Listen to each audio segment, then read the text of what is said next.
장관 답변하시면서 굉장히 인상 깊은 얘기를 했어요. 우리 국민들은 지금보다 더 나은 민주주의와 법치주의를 누리실 자격이 있다고 생각한다. 제가 그렇죠? 법정에서 한 말입니다.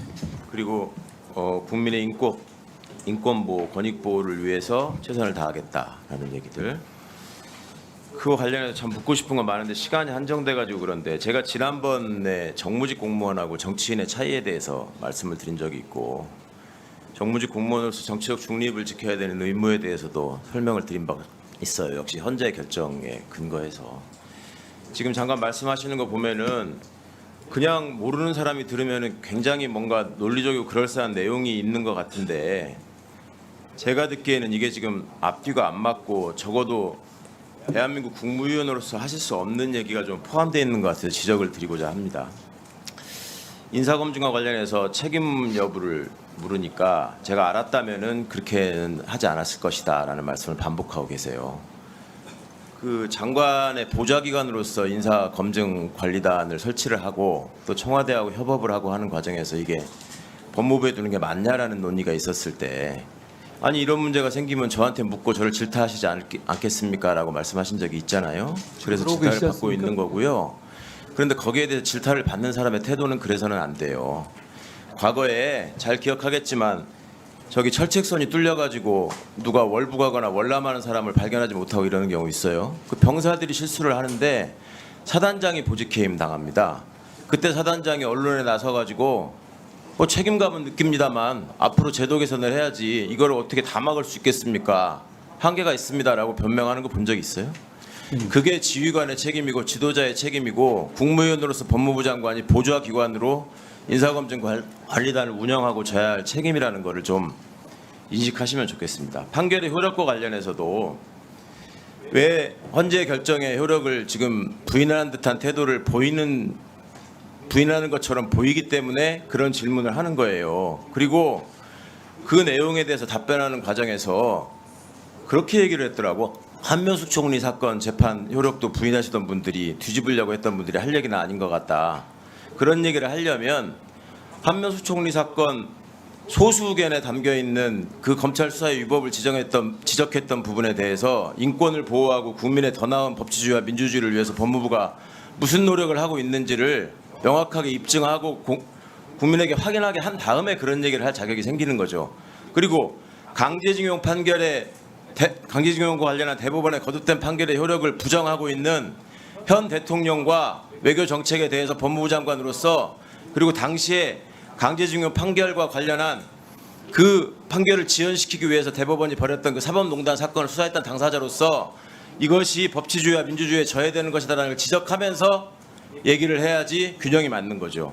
소수 의견에 네 사람이나 되는 분이 제 의견을 동조했기 때문에 저도 할 말이 있습니다라고 얘기할 게 아니라 대한민국의 법치주의와 민주주의 시스템에 의해서 이런 결정이 나왔으면 그동안에 본인이 주장했던 바가 받아들여지지 않은 점에 대해서 국민께 일단 사과를 드리고 그리고 그 소수 의견에서 지적한 점에 대해서도 고려해 주셨으면 좋겠다 하고 나오는 게 맞는 것이지 한명숙 총리 소수 의견은 한마디도 얘기하지 않는 사람이 본인과 관련된 거에 대해서 소수 의견을 얘기한다는 것도 앞뒤가 안 맞는 거라고 생각합니다.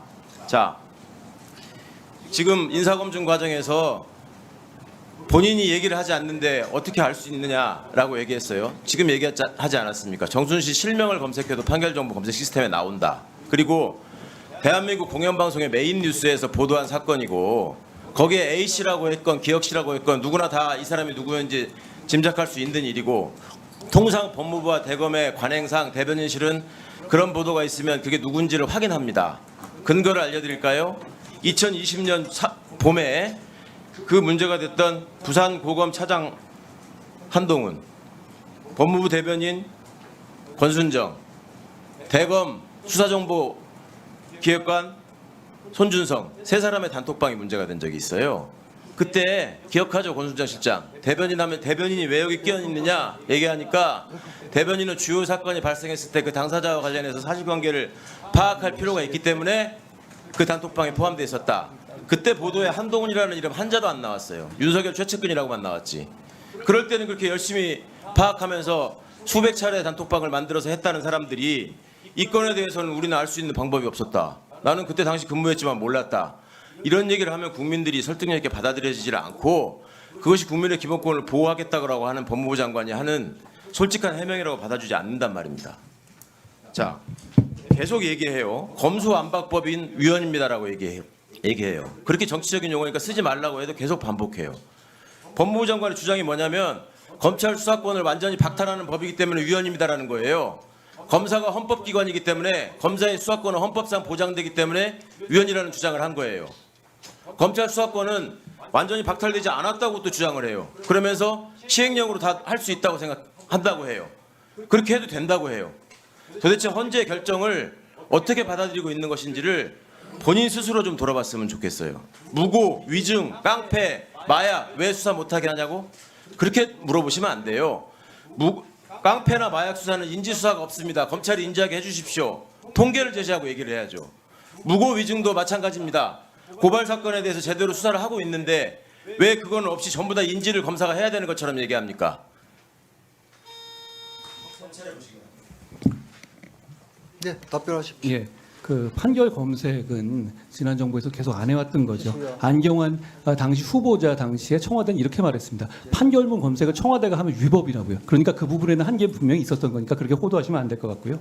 그리고 이미 무고로 드러난 채널A 사건은 그것도 그 사건으로 기소된 최강욱 의원께서 지적하신 것에 대해서 저는 좀 놀랍습니다.